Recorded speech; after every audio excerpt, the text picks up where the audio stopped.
Well, I wasn't entirely sure I was going to make it today, but here I am.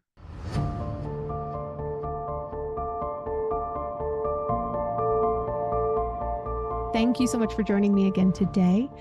Today, I'm going to be delving into the world of emotions, specifically focusing on mood swings and their surprising connection to trauma. I'm going to explore how past experiences can influence our present emotional state and how some kind of seemingly erratic mood shifts might actually be a response to unresolved trauma. First off, what are mood swings? Pause it here if you'd like to grab pencil and paper to write anything down. Mood swings are significant shifts in emotional states within a very short period of time. We can all experience them, especially when we get triggered, but it can also be experienced because of stress, because of a lack of sleep, because of hormonal changes. But for some people, mood swings become a frequent, disruptive habit. These super intense emotions fluctuate, and it can make daily life really very much a challenge. It can impact your relationships, and it can impact your overall well-being. It can also impact how other people see you and relate to you. So trauma, of course, we already know, is an experience that overwhelms our ability to cope with certain things. It can be a single event like an accident or an assault. It can be repeated experiences like abuse and neglect. But trauma disrupts our sense of safety and security. It leaves invisible scars, emotional scars that can manifest in so many different ways. Mood swings are a very common symptom of this unresolved trauma. So here's how trauma can trigger your mood swings.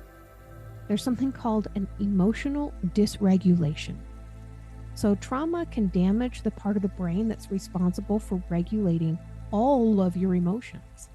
This can mean that you can have difficulty managing strong emotions completely, and that can result in sudden shifts between sadness, anger, and anxiety.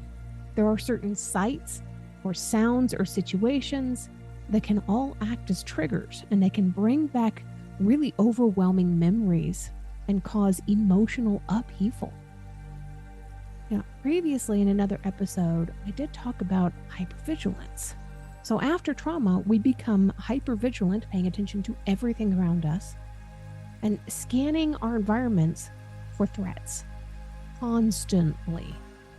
This constant state of being in alertness can lead to an irritability and an emotional exhaustion, and that can turn into mood swings. So it's really important to acknowledge that experiencing mood swings does not automatically mean that we have unresolved trauma. One does not mean the other has to exist. They can exist independently.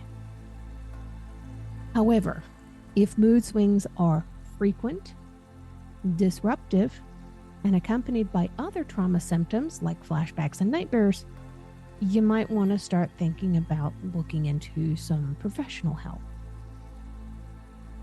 The good news is that trauma can be healed. Emotional regulation can be relearned, but this is something that you have to relearn.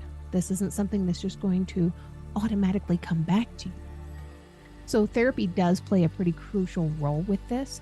There are a lot of different therapy methods that you can use, like EMDR, which for the people who do not know, EMDR is eye movement desensitization and reprocessing. It helps to retrain your brain. And cognitive behavioral therapy, CBT. These have been really effective for a lot of people in addressing trauma and managing mood swings. Mood swings can be really confusing and overwhelming and frustrating, and a lot of people might make awkward comments about it. They kind of hurt. But by understanding what mood swings are and where they come from, you can actually build a connection to the trauma and gain valuable insight on how your brain works and why it's doing certain things. So if you're struggling with emotional volatility, mood swings, just know that you're not alone. There's a lot of other people out there that are going through this too. You can always seek out support, and you can get coping mechanisms. You can empower yourself to heal.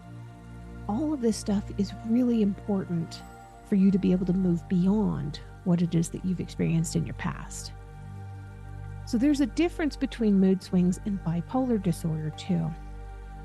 Bipolar disorder is not at all a mood swing. This is more of a roller coaster ride. A mood swing is instantaneous, where bipolar is a wave. There's a lot of different resources out there for finding a trauma-informed therapist. My personal experience, I had to go through a couple of them before I found a good one. And when I did find the good one, I had to go in with a completely open sense of communication, and not in the I'm going to verbally assault you by telling you absolutely everything I've ever experienced in my life, but rather by starting it out with, I don't trust therapists, and this is why. I need you to work with me. I also need you to not treat me like I am some fragile porcelain doll, because if I was going to break, I would have done it already with everything that I've been through. Going into it with me telling her what I needed and why I was automatically going to be resistant, you would think that it would make her more nervous about the situation and make her think, maybe this isn't the right client for me. Maybe this is going to suck.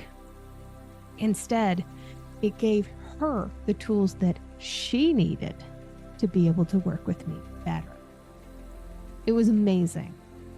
She turned out to be an incredible therapist, and I absolutely valued our time together. She helped me to get over so many speed bumps and hurdles. She was amazing. Now, I know this is a little bit shorter than most episodes have been historically, but this is probably closer to the length of episodes that I'm going to have in the future. So thanks for joining me once again, and I look forward to talking to you next month. And beginning in 2025, I am considering going back to twice a month once again.